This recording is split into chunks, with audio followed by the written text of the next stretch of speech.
Seigneur, je livre la vieille vie à la croix, je prends ta vie au lieu de la mienne. Beaucoup d'entre nous ont pris une fois cette position. Et ensuite, ils l'ont laissé échapper parce qu'ils ne l'ont pas mise en pratique à chaque moment.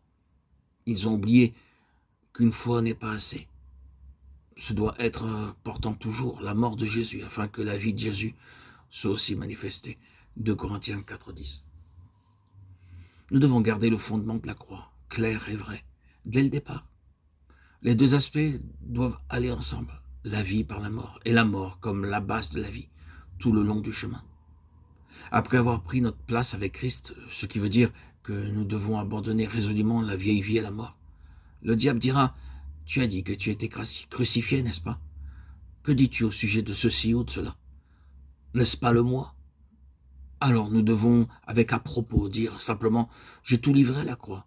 Dieu dit que je suis mort avec Christ et sur cette base, je me tiens fermement. C'est ma volonté et mon libre choix maintenant.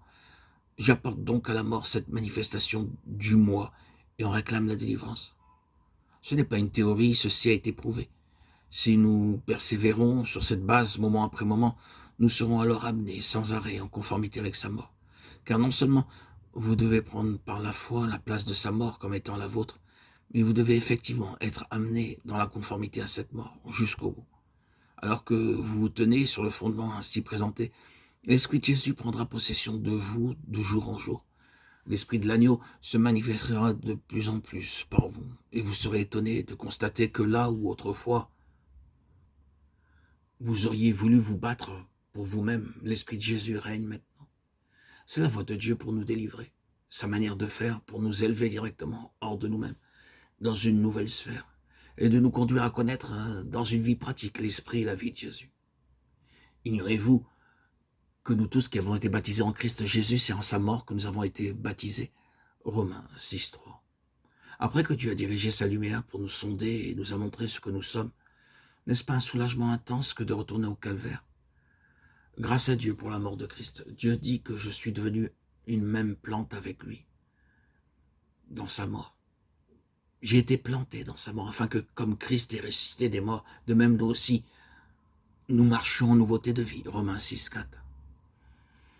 Nous avons été trop occupés avec le côté de l'expiation en tant que règlement de compte, plutôt qu'avec la parole de Dieu qui nous dit que Christ devint malédiction pour nous, nous portant avec lui, nous, les maudits, sur sa croix. Galates 3,13.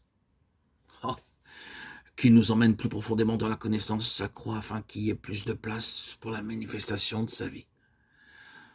Nous commettons l'erreur, parce que nous en avons une certaine connaissance, de penser que nous connaissons tout. Vous dites peut-être avec confiance, « Oh, j'ai été crucifié avec Christ ».